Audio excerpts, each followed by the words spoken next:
Sunday, June 21st. Today we're doing open forum as always. It's going to be one long block. We were waiting for the vice president and the Iranian delegation to meet up. So without further ado, we'll go ahead and let's roll this sucker.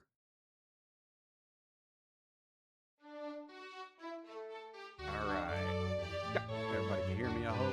It is the Washington Journal for June 21st. Vice President Vance arrived in Switzerland earlier today to be part of talks between the U.S. and Iran over a peace deal. This as Iran has claimed that it has closed the Strait of Hormuz due to strikes by Israel in Lebanon, though U.S. Central Command, as of yesterday, reported that the strait was open. And as these talks get underway, what do you think of efforts by the Trump administration to achieve peace with Iran? Here's how you can let us know. You can give us a call, 202-748-8001 for Republicans, 202-748-8000 for Democrats, and 202-748-8002 Lots of calls today. Here we go, If you want to text us your thoughts on these efforts to achieve peace with Iran, you can do that too at 202-748-8003. Pedro at the hill. If you want to post on social media, you can do that at facebook.com/cspan and on X at CSpanWJ. The vice president arriving in Switzerland in the early morning hours, beginning initial conversations with the Pakistani delegation. There will be more as the day goes through on. It was before the vice president took off that he made comments about the trip, what he's expecting from it. He did this from the airfield. And just note, viewers, there's some airline noise that you're going to hear in the background. But here's Vice President Vance before leaving for Switzerland. Look, we'll have a couple days of talks. We're going to get this thing kicked off in the right way. There's a lot to discuss, but we're going to go through it all. Sure. Fighting in Lebanon to strikes against the entire process. What does the U.S. plan to do about that? Well, Marco and the entire team have been actively managing what's going on in Lebanon. Despite the headlines, things are actually getting better there. Things have calmed down a little bit. It's going to be something we're just going to have to continuously manage to ensure that, Israel and Lebanon are both safe and secure. That's fundamentally the goal of this, is to make the whole region safe and secure. The big problem is that you have somebody will shoot and then somebody will respond, and you kind of have a chicken and egg problem where you just got to stop the scene for long enough to get the ceasefire to hold. That's what we're going to try to do. We'll keep on working at it, but things have gotten better. Sir, what is the most more specific about your schedule? JD learned the tarmac press conference with all the engines rolling in the background. Well, I think number one, just getting things set up in the right way and getting the actual structure of the negotiation in place. So the way that we're going to do this is that we're going to have a principal level political leadership at the top, and then obviously the second thing is going to stay on the ground. As much as I might like to stay in what appears to be a beautiful place, I can only be there for a day or two.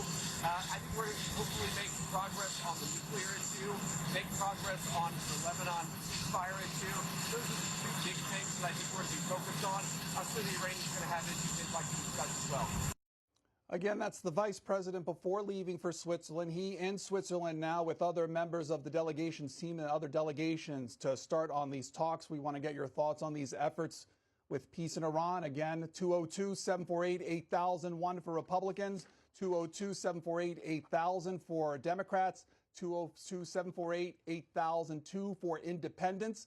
And if you want to text us your thoughts on the best way, or at least these efforts to gain peace on Iran, 202-748-8003. Again, the Axios reporting a little bit on what to expect during the course of the day. They reporting that the White House envoy Steve Witkoff and Jared Kushner arrived in Switzerland Saturday morning. It was later on Saturday that the Iranian delegation that was headed by the Speaker of Parliament and the Foreign Minister arrived in the country. And the Prime Minister of Pakistan, Qatar, and Pakistan's top general are in Switzerland to serve as mediators. The director of the International Atomic Energy Agency will also participate. Axios saying in the lead-up that the U.S. would like the first round of talks to end with an Iranian invitation for UN inspectors to visit its nuclear sites, which were bombed by the U.S. and Israel, two regional sources with direct knowledge said. And the last such visit took place before the previous war in June of 2025. your thoughts on these efforts to achieve peace with Iran. This is on our line for Republicans in New York. Mark, go ahead. So my main question is, and my puzzlement is, where is Secretary of State Marco Rubio? He is the leading diplomat of the United States. I don't see him in this picture. I see negotiators. I see the vice president, number one. Number two, I don't think the vice president, as you quoted, is correctly understanding this deal, because he talks about nuclear and Lebanon being the main issues. Lebanon is not the main issue. That is a linkage that the Iranians have made so that they can continue to support Hezbollah's attacks on Israel. So, again, the main issues here are ballistic missiles, the Iranian people, support of terrorism, nuclear, number one. But again, this is not starting off in a way that has the right team of people there to negotiate. If you put the Secretary of State at the lead of the team, that would make you feel better about the efforts overall? Absolutely, because he's a negotiator and a diplomat for the United States. That's his position, to lead diplomacy, to lead discussions. And I think the optics here are really quite surprising. And, it interposes presidential campaigning. Vance Rubio should be there working with a State Department team, negotiating. Is it any shock that the apprentice president has got, two teams working, on different things? With this, and by the way, I'm interested to know, are these negotiations going to be direct talks or indirect talks? Because so far they're indirect talks. Okay. Imagine how far we'd be if the media would actually be trying to help the country instead of trying to destroy Trump. Same thing with the Democrats. Instead of them trying to just gain power to push their woke nonsense on us again, why not just help the country? But we all know why. Point. Okay. I don't like the hugging, and the chuckling and the smiling, what these people are doing. This is a very dangerous situation, and Iran is a very dangerous adversary of the United States. I think I like the idea of our previous situation, World War II and other negotiations, where we didn't go hug and chuckle and smile as if we are negotiating some sort of a lease or a real estate That's deal. Mark. Thank you. That was what we're showing you is from earlier today, the initial start of one-on-one talks with the Pakistani delegation. That's where the vice president is and engaging them. That's what you're seeing and was shown to us early this morning. Kevin, Democrats' line on these efforts to achieve peace with Iran. Go ahead. Yeah, this whole war has just been a farce. Number one, who goes into a war not knowing where the uranium is? Oh, we're going to get the uranium. Well, they don't even know where it's at. That's the biggest mistake you can possibly make. So we end up buying them, looking for uranium and all this stuff. And, the whole Trump thing is just so corrupt. Well, stick to the point as far as achieving peace. What's your concerns about that? There's hardly going to be any peace because Trump's straddling the fence. He's trying to be cool with Israel, and that's not going to happen because Israel's going to be defending itself. It's just not going to happen. We're just stuck in the middle. Okay. That's my comment. That's Kevin there, Democrats line. We'll hear from Shaul in Houston, Texas, Republican line. Go ahead. Hey, how are you? Fine, thank you. Go ahead. I have 2 points. Number one, ballistic missile program. Secretary Rubio clearly said in his when he testified before Congress that we needed to eliminate the ballistic missile program so that they cannot create an umbrella of protection to protect their nuclear program. There's nothing in the deal about the ballistic program. And also, what's it $300 billion for? If we didn't destroy the civilian infrastructure and all we went after was the military, why are we helping them rebuild their military? Okay, that's Shaul in Texas. The New York Times this morning takes a look at Lebanon's role when it comes to these overall efforts on peace. They adding this morning that the conflict in Lebanon, once seen as a secondary front to the American-Israeli war in Iran, has become one of the main obstacles to ending it. That dynamic came into sharp focus Friday after fighting between the Iran-backed militant group Hezbollah and Israel intensified overnight into Saturday. Hezbollah and Israel traded strikes again. Iran's military commanded then that it closed the Strait of Hormuz to maritime traffic, citing a, quote, clear breach of U.S. commitments to implement the preliminary deal to end the war, according to a statement carried by state media. It adds that in a statement, the Iranians cited the killing and displacement of Lebanese residents from southern Lebanon, along with Israel's refusal to withdraw from the region as factors for closing the strait. That occurring overnight and into this morning. Let's go to Pastor from New York on these efforts to achieve peace with Iran. Go ahead. Good morning, Pedro. Thank you for being there for myself, and thank you for everyone behind the scenes that puts everyone on the air at Cspan. And we hope that public funding continues to support your efforts and all the efforts of Cspan covering our nation.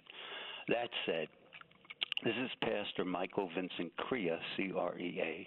My human rights ministry was founded in D.C. 1990, ONE, One World Life Systems. And I work with everyone, A to Z, agnostic to Zoroaster.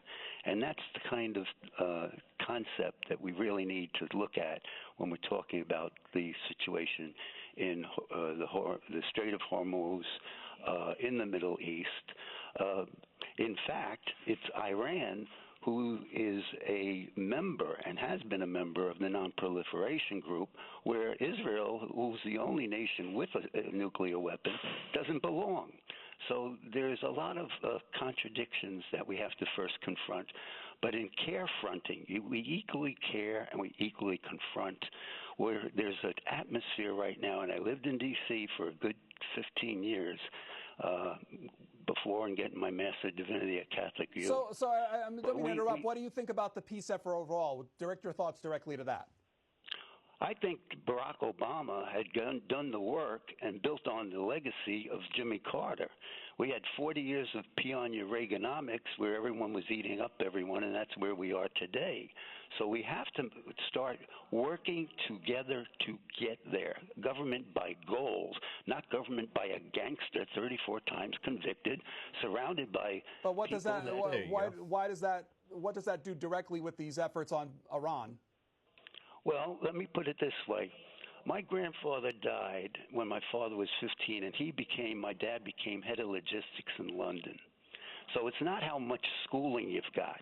It's how you work with people, how you get things done, whether it's putting up a barn in Iowa or getting it done with Iranians and Christians in Lebanon and everywhere else.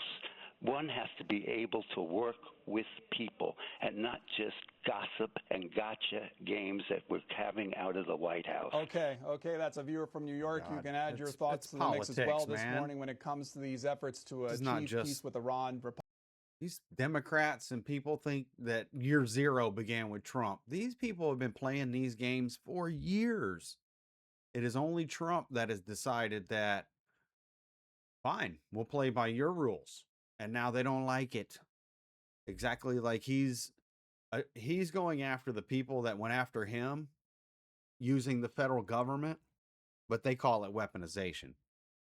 They tried to destroy the man before the election. Obama spied on him from his campaign to transition, and then during his first presidency, and hell, probably even now. His hands aren't clean. This man, Obama, has been deep in it. And you have the media and everybody clamoring on about it, just like his ugly building. What a disaster that thing looks like. That's the ugliest thing I've ever seen in America. It's not a monument or any kind of something to be proud of. It looks terrible. But that's what it's supposed to be. Brutal. It's gross. The poor people in Chicago have to stare at that lump of crap sitting out there in the middle of nowhere. Ego. That's a man right there. Republicans 202-748-8001. Democrats 202-748-8000. And Independence 202-748-8002. If you want to give us your thoughts this morning when it comes to what's going on with the Strait of Hormuz. We told you that Iranian state media and others have reported that it was the intention of Iran to close the strait, but this is the statement coming from U.S. Central Command. When it comes to where the strait is now, it says that commercial ship traffic in the Strait of Hormuz increased June 20th as U.S. forces continued operating in the general area to support freedom of navigation. Safe passage through international waterways remain intact today as 55 merchant ships transited, moving large amounts of cargo and more than 17 million barrels of oil to global markets. This adding that the Joint Maritime Information Center issued an advisory this week affirming safe passage for all vessels along a designated route that is free of arbitrary requirement claims or impediments. And there's more there and a link if you want to look and see where the Strait of Hormuz is or where, freedom of navigation where it's currently stands as far as U.S. Central Command is concerned. Democrats' line in Pennsylvania, John, on these efforts to achieve peace with Iran, what do you think? It's crazy. It's crazy to do so. I'll tell you why. The Jews were driven out of Israel centuries ago. That's why they're scattered all over Europe and Asia and all that. World War II came by. We ended that war, which was an atrocity to the Jewish population, the Jewish people. We placed them in what is now Israel. And that was a mistake because they were driven out of there the first time. And that's how the Middle East is. It's religious, which means if there's hatred involved, that's not a good thing to play with. So bring that up to the modern day. If everything you said to you is true, what does that mean for these current efforts? These current efforts don't ever happen because it didn't happen since World War II or before that. It's not going to happen. You can talk them to death, and they'll still wake up and say, "We don't want it." Okay, John in Easton, Pennsylvania. The New York Times takes a look at the talks that are just about to start today, and they ask 4 topics, or at least focus on 4 topics that are going to be central to what we're going to see in the next couple of days. The first topic, or at least a key area, uranium enrichment, saying the process of enriching uranium transforms it from fuel that can be used for civilian purposes like energy production into a crucial component of a nuclear weapon. To prevent that from happening, the United States is demanding that Iran suspend all uranium enrichment for at least 20 years. The Iranians have countered with offers of a 10-year halt. In a phone call with the New York Times earlier this month, Mr. Trump hinted that he might settle for a 15-year suspension and that he didn't want to negotiate via the news media. And in the same call, he suggested that Iran be limited to enriching at low levels, quote, forever. Then it comes to the current stockpile. This story saying that after Mr. Trump withdrew from the nuclear deal in 2018, Iran steadily increased its stockpile of near-bomb-grade material until it had enough to build at least 10 bombs. As of June of last year, the UN nuclear watchdog, the International Atomic Energy Agency, believed that Iran had about 970 pounds of uranium enriched to 60%, and that's roughly to 11 tons of uranium enriched to other levels. The United States struck 3 key Iranian nuclear sites last year, including a complex out of Isfahan, where the UN agency said most of the near-bomb grade material was stored. But with the international inspectors barred from the site, the status of enriched uranium is uncertain. So we'll read more of those elements when it comes to about? They're fucking talking about it right now, what to do with it. Let's hear from Jay on these efforts to achieve peace. What do you think, Jay in Alabama, Independent Line? Hi. I think we have our work cut out for us. Thanks for taking my call. A lot of people are saying right now that Israel is more dangerous than it's ever been before because when their back is up against the wall, they don't really have a reverse. They have a greater Israel project, and they're not going to stop. So a lot of people are saying now that they might do the same thing they've done before, which is false flags, things like that. So I'm asking them, please don't do that if they're thinking about that, and refrain. Make peace with your neighbors. I think people are saying you're the issue, you're the aggressor, and that's the main point I want to make. I got a lot to say on this, but they've been really attached to us for a long time. Well, but then out of all the issues when this talk, is Israel the main one, or are there other factors to be considered when it comes to achieving peace? I think they're impossible to deal with. I think they become insufferable for a lot of people. I think people are saying it. I think they don't want peace. I think they have a plan. They're not going to stop. They have drive. They don't have reverse. They have greater Israel. That's all they really know. And I hope Christians wake up. You know, half of Lebanon is Christian. Do people know that? And they're bombing Christians over there, and Christians here in America support it. Okay. So it's kind of sad to see this happening. I hope it stops. Hey, I love Israel. I think it's a beautiful place. Stop being so aggressive. Take a look in the mirror. Take a look in the mirror. Not everybody's bad. Maybe sometimes it's you. So maybe sometimes Israel needs to say, whoops, we make mistakes too because we're human. Okay. And everyone is God's chosen people. Okay. Thank you. Jay in Alabama, let's hear from Liam in Michigan. Democrats' line on these efforts to achieve peace with Iran. Hello. Liam in Michigan, hello. One more time for Liam in Michigan, please. Okay, Jim. Jim in You're outta Texas, here, Republican Liam. line. You're next up. Good morning. Yeah, I think they still got some things they need to kind of iron out. One of my favorites but I right think here, Donald Jim. Trump and Marco Rubio and JD, them are doing an excellent job. They sure have been doing a lot better than the people that's had this same problem for 47 years. They said, Donald Trump buried the uranium. It's under tons of tons. You can't get to it. Even if Iran tried to get to it, they ain't got the technology to know what to even do with it. So Trump, 9 or 10 months ago, he buried the uranium. What did Obama do? Nothing. No guts, Obama. That's what Obama. Nothing. All he wanted to do is talk about race and hate. That's all he wanted to do. Race and hate. Trump has done Trump sank the Iranian Navy. It's at the bottom of the sea. What did Obama do? Nothing. I tell you what, all these people, Biden, there's another loser. All these presidents, they talk a lot of this. That's like the man. That hit 3 home runs. He gets back into the dugout, and you got some clown walking up to you. He said, "Well, I'd have done this and I'd have done that." So let me ask you, Jim. You talked about everything leading up to the point. What do you think? Why do you think that peace will be achievable under the Trump administration, or at least with Iran on this front? He's off to a really good start. He's like Trump is like sitting at a poker table, and he's holding the royal flush. He rebuilt the military.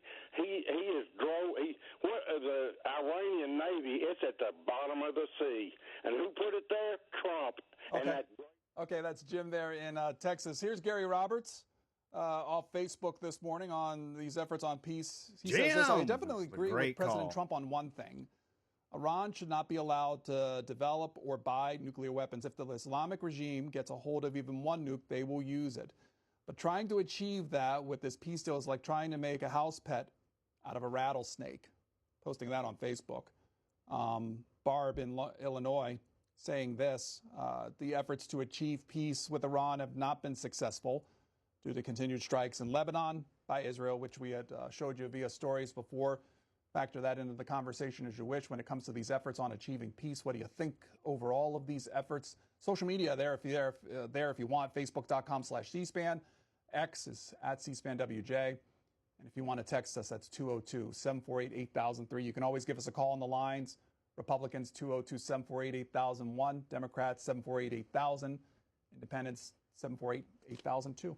Susan in Pennsylvania. Democrats line. Hi. Hey, good morning. I don't believe Donald Trump Another has frequent a peace flyer. plan for Iran. First of all, we need to look at the Doha peace treaty with the Taliban terrorists that he bragged about after the 20 years of Afghanistan. Donald Trump surrendered to the Taliban terrorists. So he has no plan. And let's look at what Iran has now. Iran is putting Lebanon on the table. Donald Trump can't control Israel's attacks on Lebanon, so Iran has that card to play. And now Iran also has the Strait of Hormuz. They have that card to play. according to the deal, no tolls will be put on shipping through the Strait of Hormuz for 60 days. But what happens after that 60 days? Iran is going to start getting money from the Strait of Hormuz that they didn't get before. And also, J.D. Vance made the statement about Israel. J.D. Vance said Israel cannot kill away the threats, and that's why they want Israel to stop bombing Lebanon. But isn't that what Donald Trump was going to do? Donald Trump was going to kill away the Iranian threat. So they're trying so hard to make something good out of this mess that they're talking over each other and undermining each other's statements.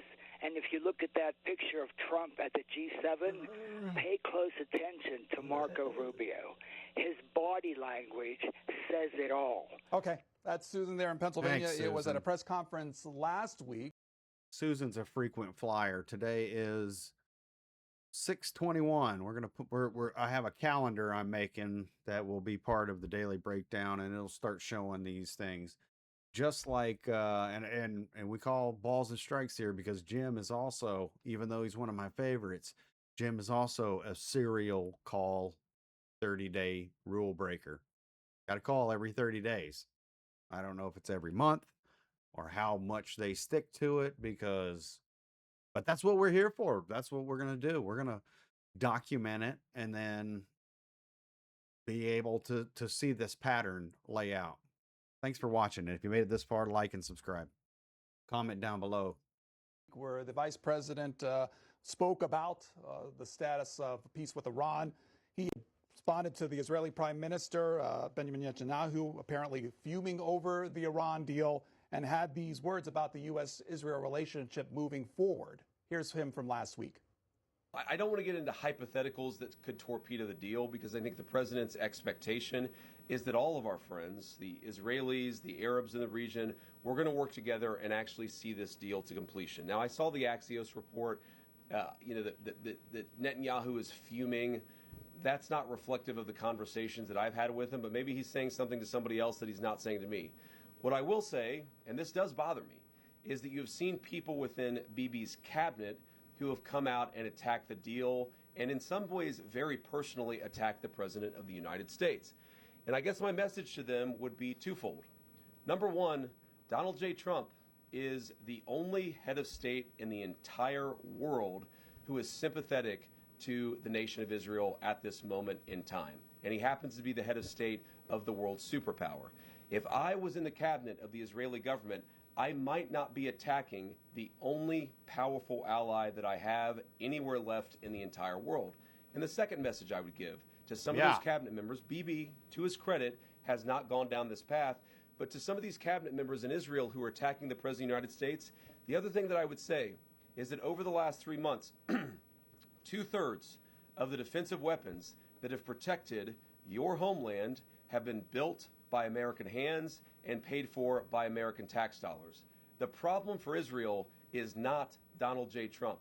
And anybody in Israel who thinks their biggest problem is the President of the United States needs to wake up and smell the reality of the situation that country is in. A couple of caveats. When that took place last Thursday, the vice president was then supposed to head to Switzerland for the engagement of these talks. That was held off. The vice president did travel as of yesterday to Switzerland, and we showed you video of him meeting with the early delegations of Pakistan when it comes to the start of these talks that we've been telling you about, all in the effort of hoping to engage in some type of peace deal with Iran. And that's where we're asking you, what do you think of this overall effort by the administration and other world powers? Gar in Georgia, independent line. Go ahead, you're next up. Good morning, Pedro. We as Americans need to get serious about war. It was a book published in 1935 by General Smedley Butler. He said, war is a racket. War is a racket. That was his first chapter. Who makes the profit, who pays the bill, and how to smash the racket. And Smedley Butler said he could have taught Al Capone a few things. Al Capone only controlled 3 districts. He controlled 3 continents. It's not about Iran. It's not about. I was going to say, everything you just said, how does that apply to these efforts currently? Pedro, do you realize we've been at war 2 out of 3 years since World War II? In other words, we're a military-industrial complex. And guess who coined that phrase? President Eisenhower. He warned us not to become a military-industrial complex. And that's what we are. We spend more on the military than the next 7 countries combined. It's not about Iran. It's not about Trump. It's not about Netanyahu. It's about profits. Thank you. Okay. Paul is next in Florida, Republican line. Hi, Paul. Good morning. I think President Trump is trying to do what he claims he is doing, peace through strength. And yes, he did some bombing. He used some strength, and now he's trying to use peace because he doesn't want to see a lot of innocent people get killed. I'd like to also mention that what happened in Israel on October 7th was a horrific tragedy that was not that long ago. And that's burnt into those people's minds, what happened to their loved ones. And what happened in 9/11? Well, let's stick to the current. Do you think this peace through strength effort on Iran will work? Well, I don't think so. I think it can work if we get the right people in there negotiating. But if Iran is going to use this as a strategy just to delay like they did with Obama, no, it's not going to work. Who do you think are the right people for? Bombings. Who do you think are the right people for this job? I don't know, because I don't know all the people in Iran, but I think Trump has a good team in there. I think the United States has a good team in there. It depends on who Iran puts in there. Getting some sensible people that want to, make their country a great place instead of a terrorist place, because that's what they're doing. Why don't they tell Hezbollah to stop fighting in Lebanon? They had the power and the control to stop that from happening. They fund them, but they're not doing it. The vice president currently there, Steve Witkoff and Jared Kushner also reportedly there to the start of these negotiations between several countries, but ultimately to achieve peace with the U.S. and Iran. And we're asking you about that overall effort. What do you think of it? Call us on the lines, post on social media if you wish, and we'll take your calls. When it comes to the Strait of Hormuz, we told you a little bit about those reports on the strait being closed. This was the posting on Truth Social from the president yesterday saying when it comes to the strait, there will be no tolls in the Hormuz Strait for 60 days during the ceasefire period, and there will be no tolls after the 60-day period has expired unless they are imposed by and for the United States of America should the deal not be completed for services rendered as the guardian angel to the countries of the Middle East for purposes of both past, present, and future reimbursement of cost. Thank you for your attention on this matter. President Donald J. Trump, again, reports from Iran media about a closing of the strait. U.S. Central Command saying that's not the case, but that's as of today, this morning. You can factor that into the conversation if you wish. This is from Larry, Democrats line. He's in New Hampshire. Hi, Larry. Go ahead.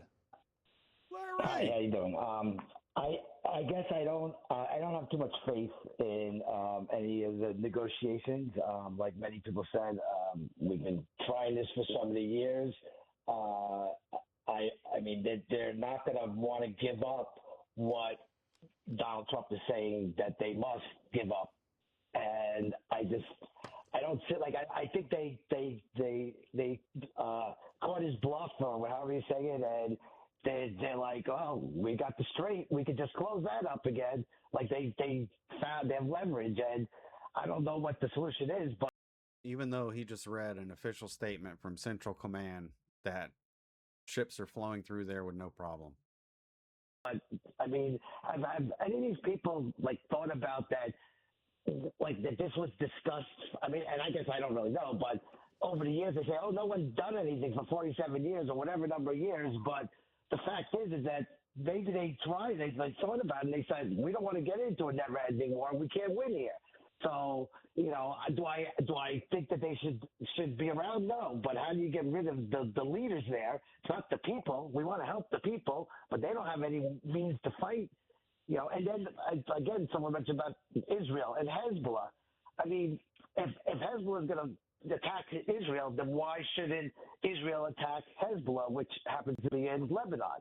So, that's a tricky one also. Like someone said with October 7th and all that, that was horrible. And yeah, they've been living like that for years. So I'm for Israel, obviously I don't want to see them like demolishing innocent people. And I know that happens a lot, but I don't know. Do we all know the details where they are, where they're hiding? I know in the other point where we were just fighting October 7th, right? That they they're hiding in tunnels and everything. So what do? You just wait and like get bombed and just go where the bomb is. So anyway, it's tough, but I don't have faith. Larry, I just one other thing I want to say. Last thing I want to say is J.D. Vance says have faith. How can we have faith in someone that lies so much and is like this, trying to use force and trying to be like so strong, and then he backs out? I mean, they're learning how to deal with them. So anyway. Okay. Larry there in New Hampshire. This is from New Jersey, Independent Line. Dan is next up. Hello. I believe the root of the problem is that incompetence of Trump and those he's chosen to carry out our foreign policy, and that Trump is also mentally incompetent, and he's had no plan, a proper backup plan, and proper consideration of how to go about what he wanted to do, which was not a bad goal to stop Iran from having a nuclear power, with which, if they had the nuclear power, they would take over the Middle East. All the oil in that part of the world would be controlled by Iran. That's it. Hopefully the Congress will take a hand and take over, and hopefully after the election impeach Trump. Well, let me ask you this. You talked about those at the foreign policy front on this, and you said you had criticisms of them. What have they done wrong in this point specifically? We're in a predicament now. What they've done wrong has got us into a predicament. How so? A terrible predicament. By having as Trump has indicated, by having the situation where we could be facing a global economic crisis, if not the spread of war, because of the way they handle it. Whatever they did has not worked and has gotten us into a worse problem. The real estate developer is in charge of this. He's got no experience of this. Jared Kushner has no experience of this, and J.D. Vance is also an incompetent liar of the things are getting done. Order. Okay. But they're about to meet. Like all this doom and gloom, and all this is not happening, and Iran. But they're going to the table. These two things can't be happening at the same time. Iran is not the old Iran. All those people are dead. The Navy's gone. The Air Force is gone. The missiles are gone. The drones they're whittling it all away. And overnight, the regime is not going to change. But once these people have freedom and food and their economy, and they're not living under immense oppression, then things are going to change over there for the better. How could it not be better? When you have a rabid dog over there and you basically just put it out of its misery. Now let whatever happens over there. Dave is next in New York, Republican line on these efforts to achieve peace with Iran. Hello, Dave. Yeah, good morning, Pedro. I listen to people talking to just espouse these DNC talking points, these political points of view. The negotiation going on now is a false negotiation. President Trump, a politician, and I'm a big supporter of his, was forced to back down because the media was complaining about high oil prices and how everything is about the cost of living. This negotiation should be between Iran and Israel. If you remember, the Secretary of State under Biden, said in September of 22, I believe it was, before 10/7, that the Middle East had never been safer. Israel was about to initiate a peace pact with Saudi Arabia. Iran did not want that. They set their proxies in Gaza, Hamas, to commit one of the greatest atrocities of recent times against innocent people, murdering children in their beds. That is the true spark that lit the current situation. How can you have peace in the Middle East when the biggest, 800-pound gorilla, Israel, is not at the table? Well, let me ask you this then. For everything you said, what makes you think then a direct deal between Israel and Iran would be possible? It's not. It's a joke. It's a farce. Iran is not going to stick to anything.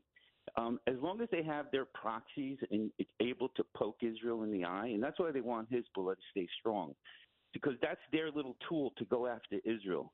Hamas go after Israel. The Yemenites, the Houthis go after Israel.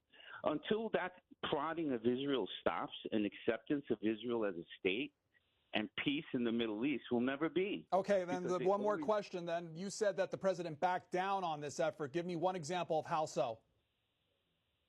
Because now he wants to negotiate peace in an unrealistic format that is only just buying him time, political time to November, and no real consequence will come from this because the Iranians are well aware of what he has up against him, which is the Democrats constantly saying that this is a meaningless war, that this started for no reason, this is Trump's boondoggle, gas is going through the roof, economy is doing awful. So he's got a way. What am I supposed to do politically? Okay. That's Dave in New York again, adding your thoughts on this idea of the efforts of peace when it comes to Iran. What do you think of those efforts?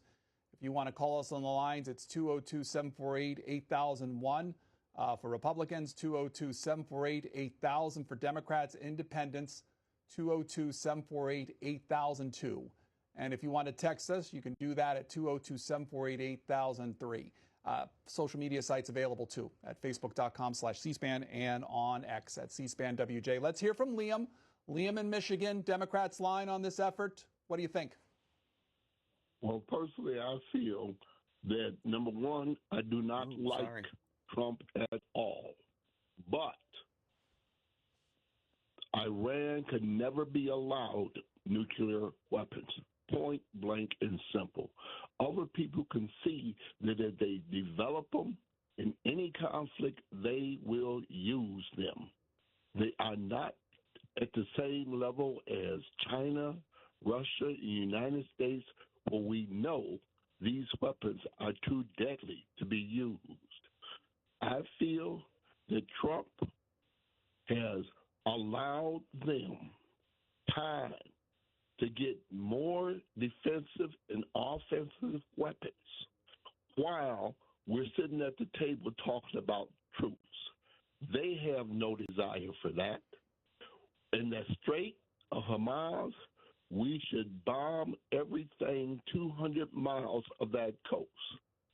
That must be opened up for the fact that in the future, we will forever be controlled by that strait and by the oil that comes through it. We must turn and develop electric dependence. We must turn and develop electric cars. Then the public wouldn't be that concerned about the price of oil. Okay, Liam there in Michigan. Let's go to Iowa. That's where Aaron is, Republican line. Hello, you're next up. Hi there. You're on. Go ahead. Yeah, I think that peace deal with Iran is unachievable right now, and I think the Democrats really forget what kind of set this all off. They murdered 30,000 of their own citizens, 30,000 plus. I think there just wasn't enough footage to kind of put out there so that people could see these guys for who they are. I think definitely a peace deal is unachievable. As far as tolls are concerned, I think we should let the Iranians toll the Strait of Hormuz. They can charge $1 million per ship. and then we'll turn around and we'll charge them $2 million per ship that goes through. The thing is, they need access to the Strait of Hormuz just as much as everyone else does. Okay. Aaron in Iowa, this is from Jim Bush off of Facebook. You can post there too, saying it is a noble effort, tried by many, failed by all. Trump's idea is biblical and superior. Quote, turn their swords into plows. Godspeed, President Trump, he adds. Already read that one, and you can continue to contribute as you wish on the various platforms that we have, social media-wise. We'll take your calls, too. In Florida, independent line on this effort to achieve peace with Iran. This is Thomas. Thomas, hello. Yes, sir. How you doing this morning? I'm well, thanks.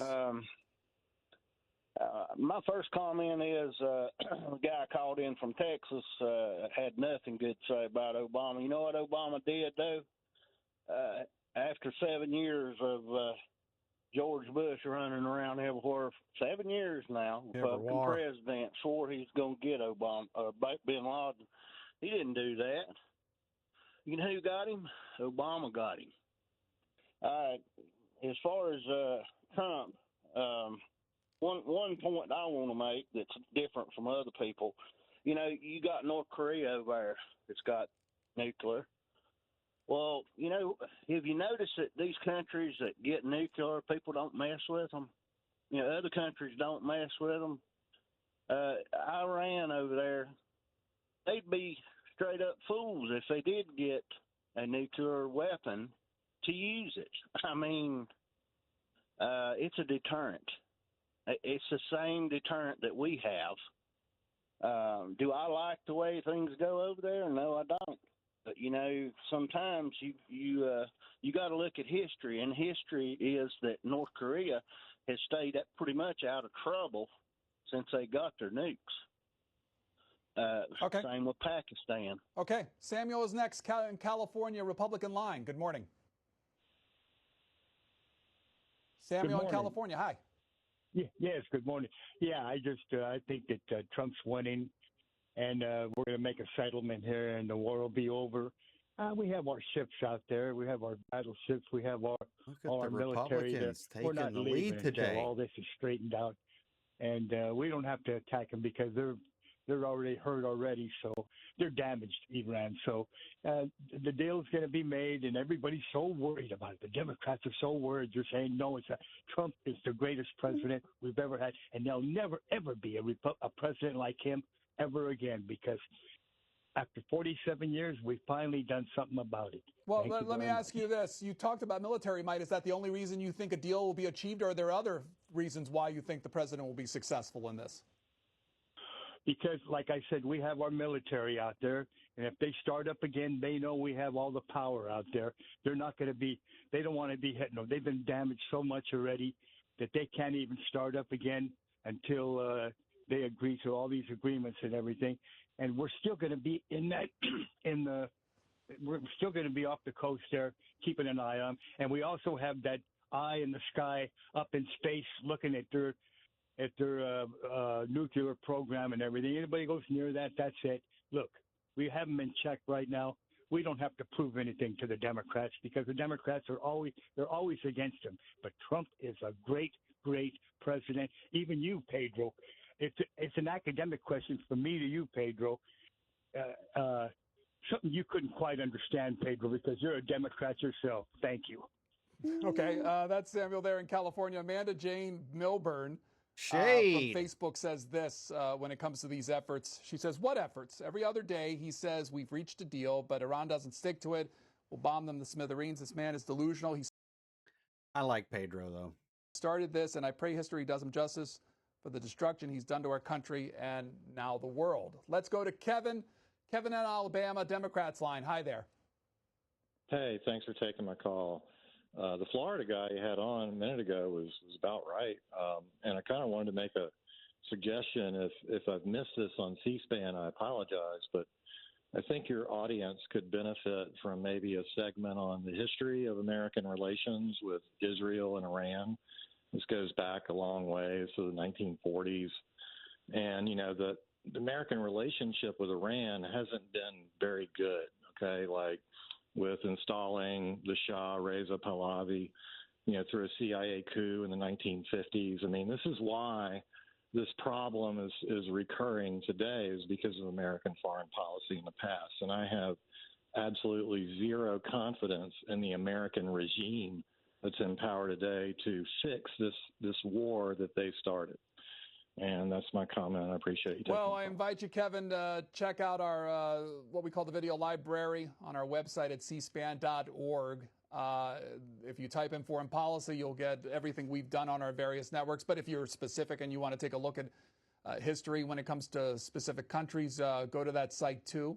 Dan on our line for Republicans in Kentucky. Good morning. Go ahead. Good morning. I hope you give me enough time to talk. There's so much to talk about. I'm not a politician. I'm a voter. And I used to be a Democrat, and I switched to the Republican Party because the Democratic Party is not the Democratic Party. It should be the Republican Party and the Progressive Party now. But said that, I think Trump's doing a good job. I think he's got information that we have no idea. The information he's got that American people cannot see. I think he's doing a good job because he's got information that we can't see. And I think we just need to just sit back and let him do his job. Well, what makes you confident? What makes you confident that ultimately this peace deal will be achieved? Give me a reason specifically. Well, like I said, he's got information we don't have. And I'm sure he's got a plan. And, after 47 years, finally got somebody go in and do something about it. And, they've been decimated so much, evidently, they're not able to, really, they don't have the power to do anything to help themselves. So they'll just have to go and negotiate. But I'm sure they'll renege on it, like they've always have, but, he'll be there to take care of that problem when it arises. But, Okay, that's Dan there. Dan there in Kentucky in the Wall Street Journal. If you go to its opinion pages, this by Joshua Claiborne, a lawyer and a member of the Cato Institute. Not so fast. Congress gets a say on the Iran deal. He writes, all presidents long for the big foreign policy win. The cameras, the signing ceremony, and not least the knowledge they have shaped history. After a war when markets are looking calm for the public and the public for reassurance, the president might be tempted to move things along without consulting Congress. In the case of President Trump's prospective deal with Iran, that would be unlawful and unconstitutional. It would violate the Iran Nuclear Agreement Review Act of 2015, INARA, which was enacted while the Obama administration was negotiating its Iran nuclear deal, the Joint Comprehensive Plan of Action. INARA requires congressional review of any agreement related to Iran's nuclear program before sanctions relief can be moved forward. More generally, the president can't use diplomacy to nullify sanctions Congress enacted or disregard the limits Congress placed on his power to waive them. Mr. Trump's memorandum of understanding with Iran may be a defensible way to keep the peace.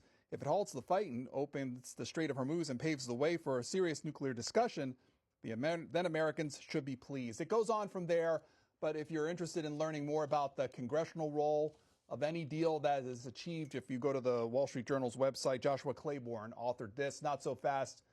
Congress gets a say on the Iran deal. Melissa in New York, Independent Line. Good morning. You're next up on this effort to achieve peace with Iran.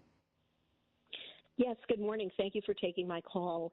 I think it's very, very important that all of us in this country, whatever side of the fence we're on, has to accept that Iran is a terrorist nation. They terrorize their people in ways that go way beyond how we in this country are being terrorized by losing so many of our rights and protections and so on. And therefore, a terrorist nation, the only way that Trump could be successful is if they completely take out Iran. Completely. They have no interest in falling in line with regard to what we in this country want. And therefore, the leadership in this country were smart enough for almost 50 years to understand that having some sort of military action to bring them into line, again, a terrorist nation that terrorizes its own people, would be a catastrophe. And therefore, we're dealing with a lot of ignorance. We're dealing with a president who's ignorant and sycophants who surround him because whatever they glean off whatever it is he's doing is enough for them to support him. And we are all, as a result, in danger. And last thing I'm going to mention here is if people are worried about a nuclear attack, I think they better get real serious about cyber attacks. Okay. Because if somebody wants to take this country out, they can easily do that. Okay. That's Melissa in New York. We've told you that the vice president in Switzerland, for start of talks, there's a shot of us being of what the location will be for these talks. We'll show you that room scene as we continue on with your thoughts on this effort to achieve peace with Iran. Again, that from Switzerland. Let's hear from Mark. Mark in D.C., Democrats line. Hey, good morning. Thanks for taking my call. I think the gentleman, I believe, was on the Republican line from Texas, called and said their main kind of focus on Iran is turning through force, and that's what Iran was really kind of shooting for. Iran, though maybe they didn't have access to an actual nuclear weapon, they had access to plenty of nuclear material and easily could have made a dirty bomb. There's our A DC dirty caller. bomb would Always shut down won. cities for years, cost billions of dollars to clean up. Always and, won. Is easily as big of a threat. So, kind of all I wanted to say is I think we're underestimating how smart and cunning Iran is, and that they really don't want to use a nuclear weapon. Well, when you say smart and cunning, why do you think that? Listen to that. Because Smart they and easily cunning. could have used a dirty bomb for the past. They've had nuclear material for decades, and they didn't use it. They easily could have. Okay, Eric in Florida, Republican line. Go ahead. Good morning, and thank you for taking my call. I'd like to speak to why there is so much confusion and shadowboxing and muddling about what should happen with regards to Israel and Hezbollah.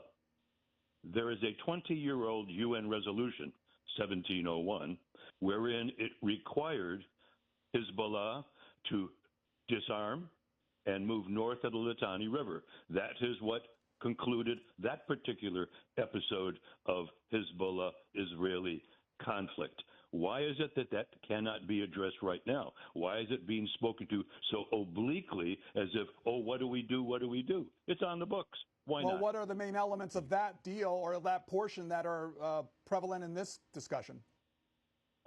Well, what to do with Hezbollah?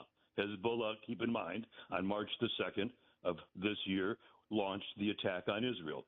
Israel responded and brought us to these circumstances right now. Yeah, but what is it about the thing you referenced that's specific to this portion?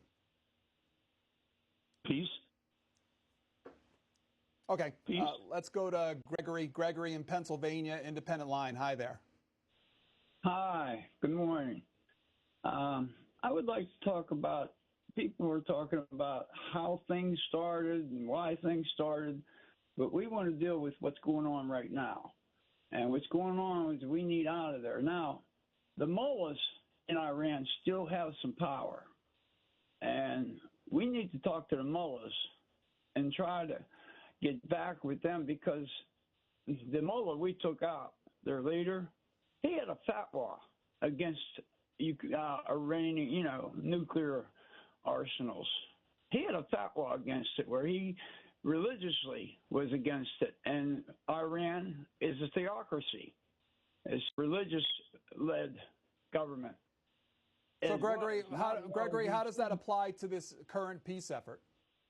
Instead of talking to like the RGC or any other agencies, they should try to connect with the mullahs and try to back up the mullahs, because at least they had fatwas against nuclear armament. And they were actually the only ones that may have been against it. Fatwa. Okay, Donna is next. Donna in New York, Democrats line. Hi. moving Hi, through good 'em morning. here. I'm just up. bringing. I think Netanyahu and Trump are taking advantage of being in war all the time. I'm still wondering October 7th, where Netanyahu was for 8 hours in a tiny country. He couldn't get soldiers to help his own people. They got slaughtered. Where was the help for Slaughtered. 8 hours? Netanyahu is under indictment. He would be, as Trump told him, he would be in jail if this war didn't start. And okay, this, well, tell me same how does this apply to the peace effort then? Well, I think we have amateurs doing peace. It took Obama a year and a half to get the peace deal with countries from all over the world helping out. And now we're stuck. Strait of Hormuz, the Iranians wake up and they realize they don't need a bomb. They have the Strait of Hormuz where they can control people and make money off of that. So well, we have Pakistan, Qatar, Iran, and the U.S. now at least starting talks, but you cast that as an amateur thing. Why? How would you square those things? Because we have a bunch of real estate agents. I mean, they talk about a deal maker. Trump, maybe in reality TV, was a deal maker, but he had businesses. He had 6 bankruptcies.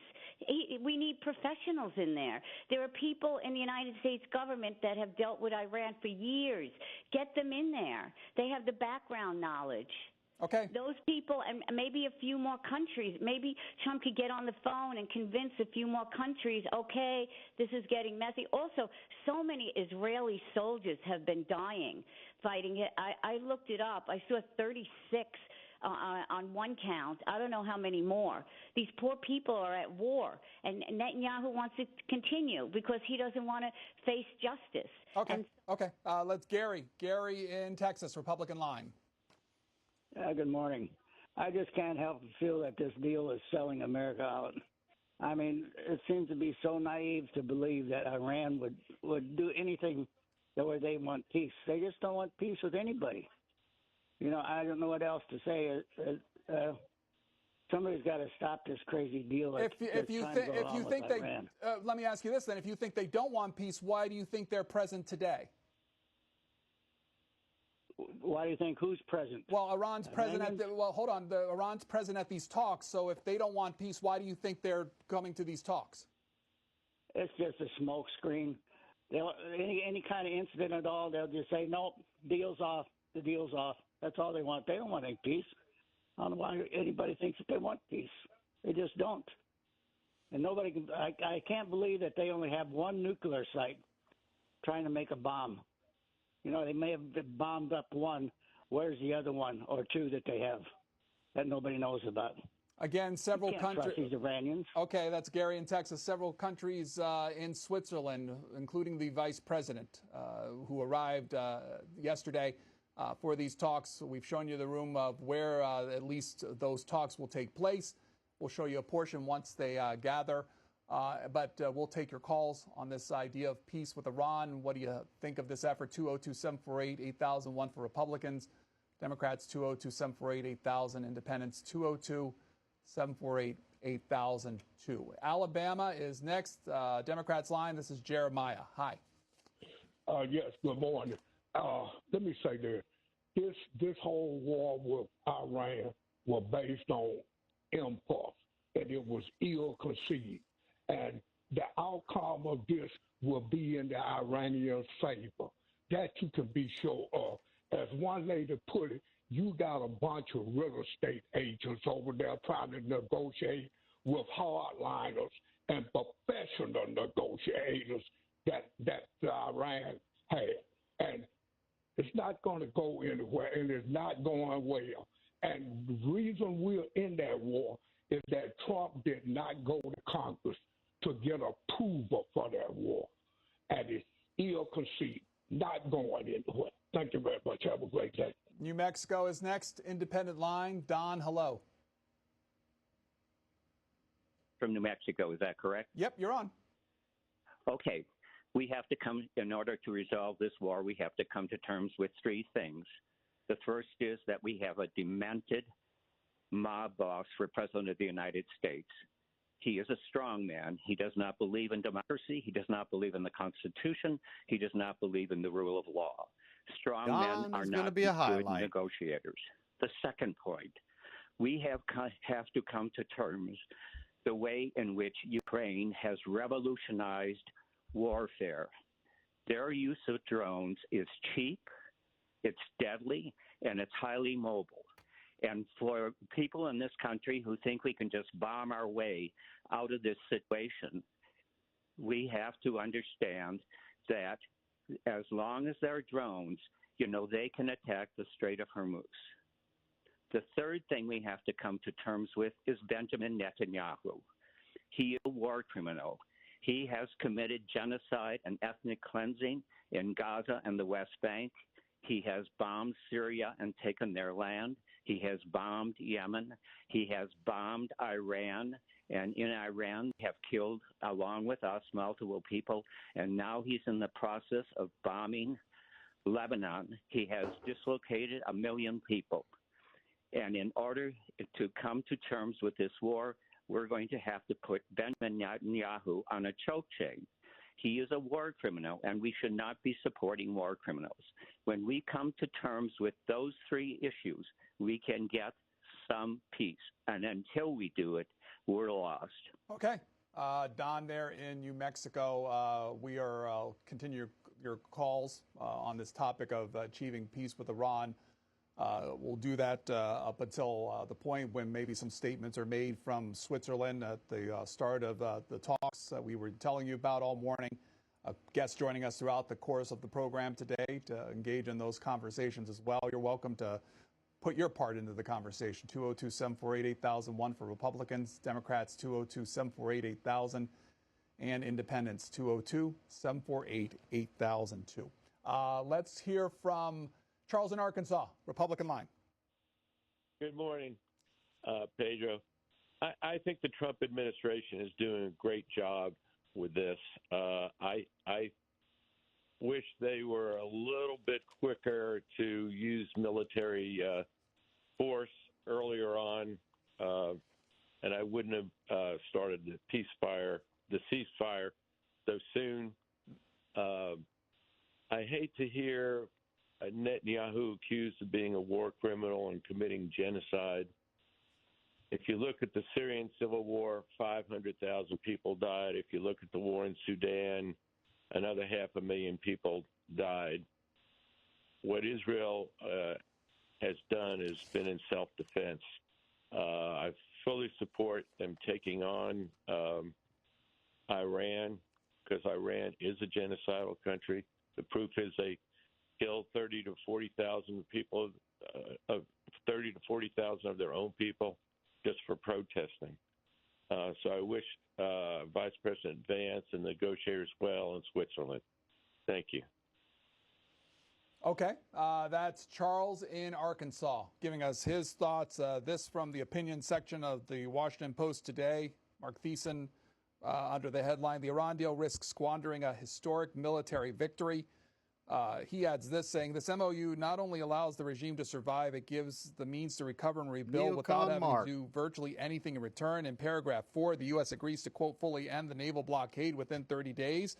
While in paragraph 10, it agrees to, quote, immediately issue waivers for the export of Iranian crude oil, petroleum products, and derivatives, all associated services, including banking transactions, insurances, transportation. In other words, the damage done by the blockade will immediately be erased, as the regime will gain access to tens of billions in oil revenue just for signing the MOU.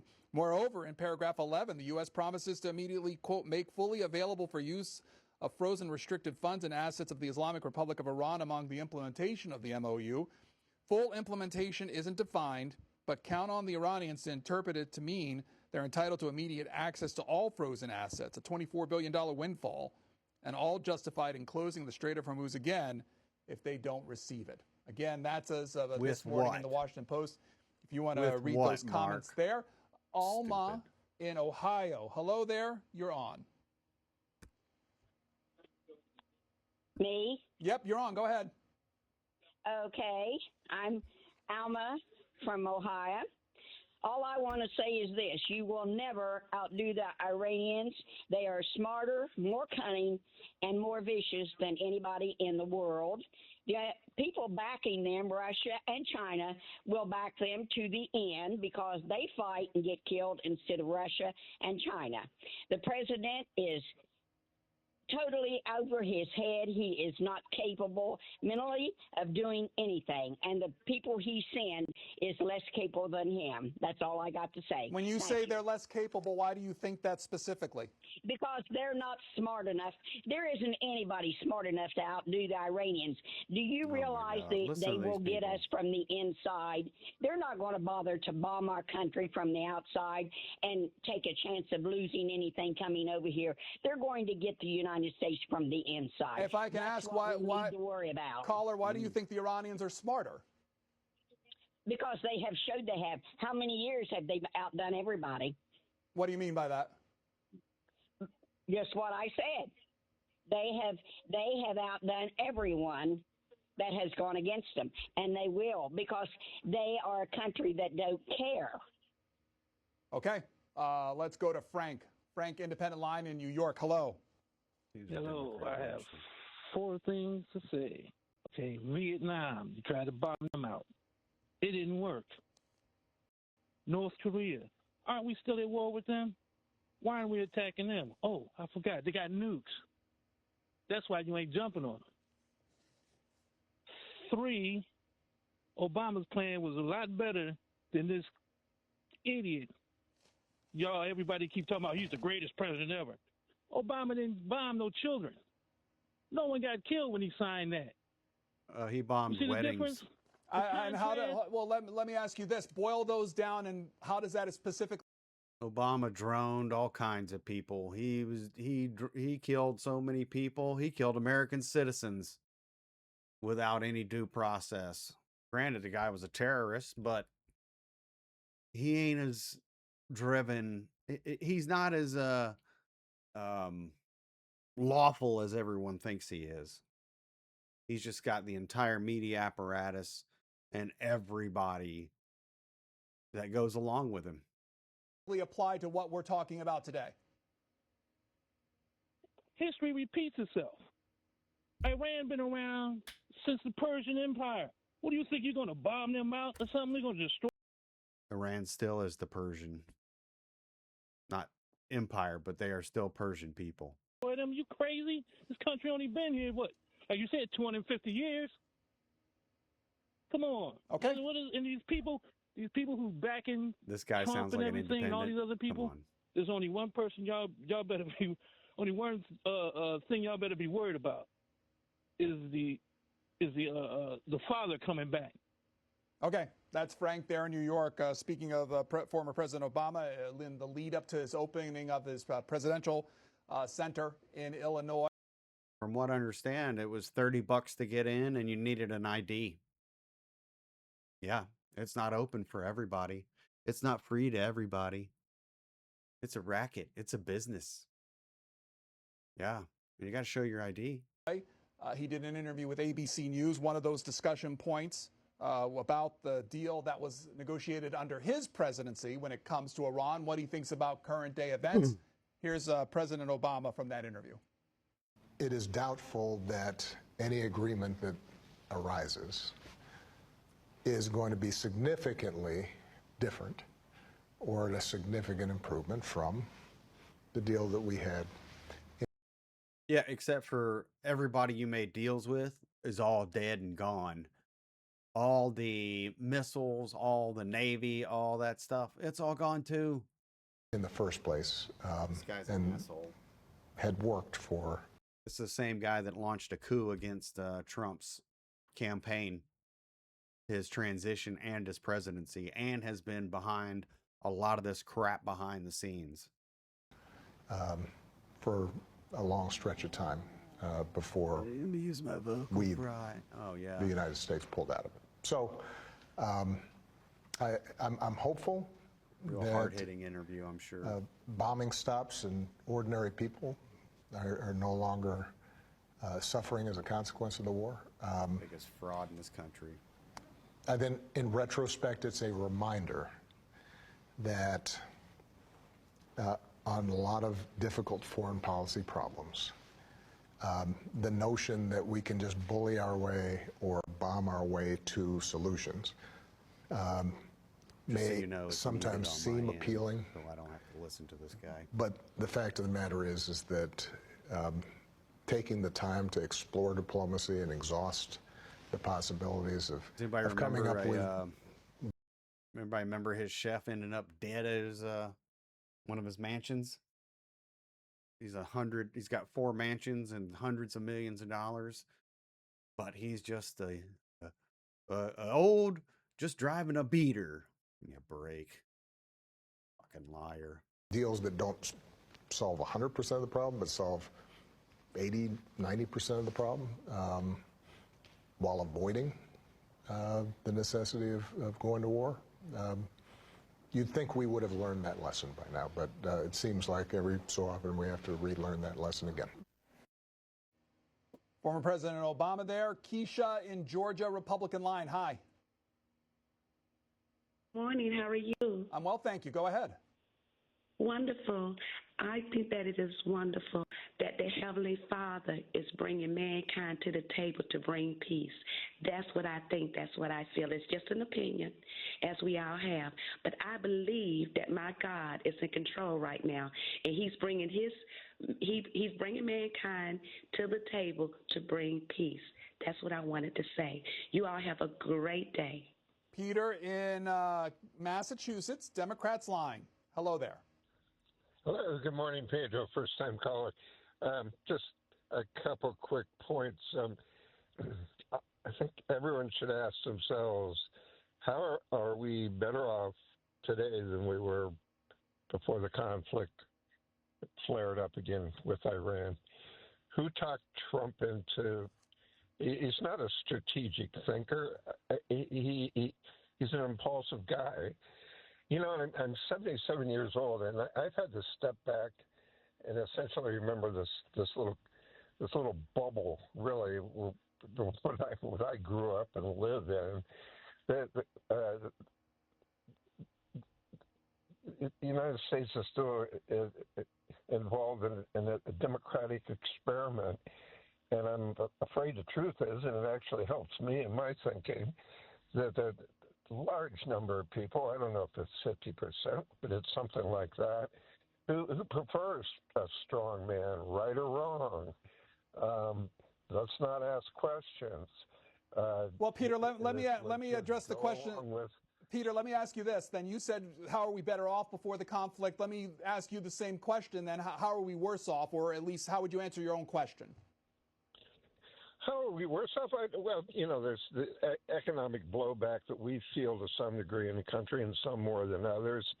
But the widening the view, apparently, that's causing a lot more starvation throughout the world with the fertilizer shortages and that sort of thing.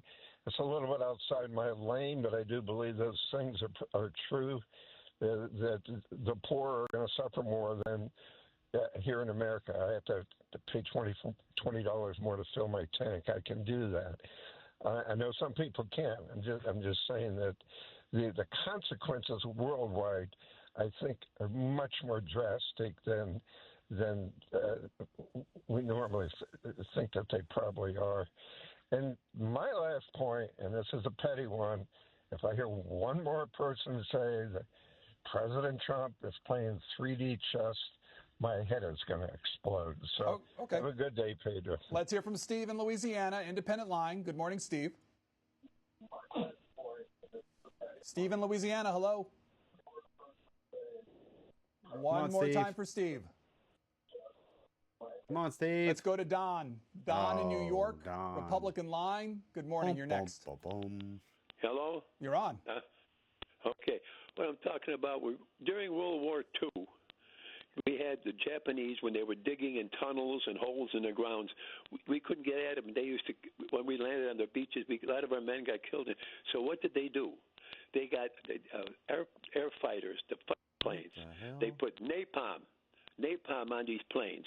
And when these Japanese soldiers were hiding in tunnels and in these ground caves, they put that napalm and they burned them right out. They've got to go around that whole coastal line where that Hormuz Strait is and get the napalm, the aircraft carrier they got, load napalm. And they'll pop out of that ground hole like out of a toaster. And you got to have no respect of persons. We have gone by with these Iranians. They are nothing but parasites. They are evil, evil people. Well, Don, why escalate on a military front when we're talking on a diplomatic front today, especially from Switzerland? A lot of New Yorkers today. Well, I thought we were talking about what was going on with Iran and right, with the United States. Yeah. But we're talking. There's a diplomatic effort currently going on. I think you're talking about escalating it military, unless I'm hearing that wrong. And forgive me if I am. Here. You can holler peace. You're not going to have peace with them. That we have to understand. We've tried. It does not work. They're connivers. I mean, what do you think would have happened? What do you think would have happened that we were howling peace, peace after Japan attacked Pearl Harbor? And then we had somebody go and have meetings with the Japanese people in the United States and have breakfast and food like them. And I just heard another thing. You had a man on there with Obama on talking about his peace treaty. Look at Obama had 2 meetings with the Brotherhood of Muslims, had breakfast with them while we were fighting in that war we had over there in Afghanistan. Okay. Let's go to Barbara. Okay. Barbara in Arkansas, Democrats line. Hello. On this effort to achieve peace in Iran. Yes. Thanks for taking my call. It's one thing I haven't heard nobody talk about, but it's possible that they can keep this thing going for a long time, and it might start them getting back to the suicide bomber thing, and that would be more like a guerrilla type thing, and that would be a problem. And I haven't heard nobody really speaking on that. Why do you think it's important to bring up? Because that it can happen anywhere, anytime, like a ghost type of thing. And it's so many things that they can do that they know how to do. They good with hacking, and it's not as simple as everybody thinking. I'm hearing everybody talking about, the bombing, and it's just like 9/11. Okay, that's Barbara there. This is from the Washington Post this morning. This was released at 5 o'clock this morning. President wanted out of the Iran war. The aftermath is pulling him back in. This is a story by Michael Birnbaum saying that the president's effort to strike a deal with Iran faced significant headwinds on Sunday as Tehran flexed control of the Strait of Hormuz. Israel and Hezbollah traded strikes, and the right flank of the president's party continued to accuse of making too many concessions to secure an agreement. Ending the fighting addressed Mr. Trump's immediate concerns about oil prices and the stock markets, but it left unresolved the question at the heart of the conflict. What limits, if any, Iran will accept on its nuclear program? Vice President J.D. Vance is set to meet Sunday with senior Iranian leaders in hopes to keeping Iran from ever obtaining a nuclear weapon in exchange for that sanctions relief. And this also adding that the president may have less leverage than he did during the talks in February before the war. Then Iranian leaders feared a U.S. attack could topple the regime. Now the government has proved it can survive even after the February 28th killing of its supreme leader. It goes on from there. More analysis when it comes to the effort in Iran, particularly on this day in Switzerland, where several parties are gathered together in order to talk about this memorandum of understanding and what are next steps. Michael in Connecticut, independent line, you're next up. Hello. Good morning. Happy Father's Day to all the fathers in America. My opinion is, for 8 decades, Israel dictated our policy. How a little country in the Middle East just keep fighting for wars after. Look at the money we spend all these years. Cut the foreign aid of Israel. You know the solution is the two-state solution.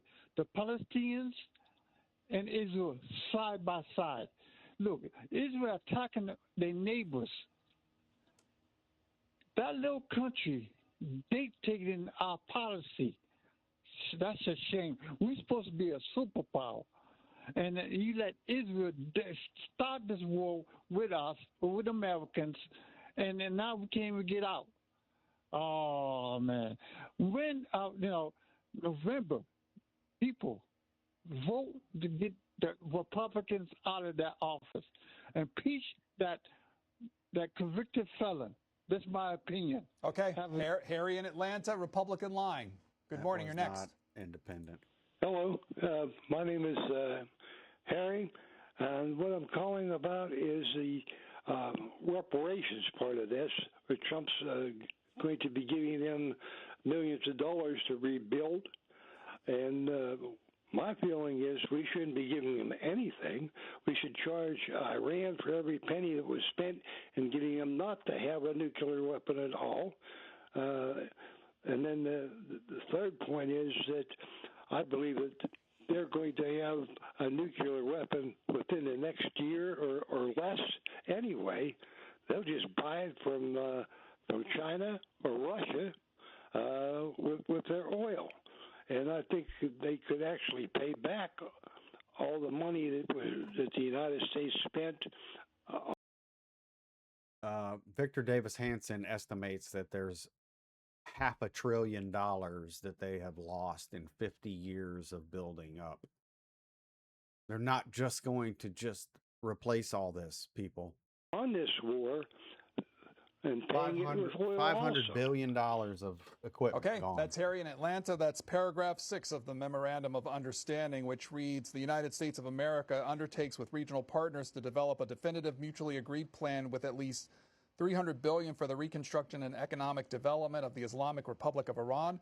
The mechanism for the implementation of this plan will be finalized as part of a final deal within 60 days. All required license, waivers, permissions needed for the relevant financial transactions will be granted by the United States. In its analysis of it, it says that Mr. Trump Wednesday insisted that the United States would not invest in the potential $300 billion reconstruction fund for Iran, but he appeared to leave open the possibility that Persian Gulf states could provide the money. It is a sensitive political issue for the president, given his consistent criticism of President Barack Obama for shipping $1.7 billion in cash to Iran as part of the 2015 nuclear deal that Mr. Trump exited.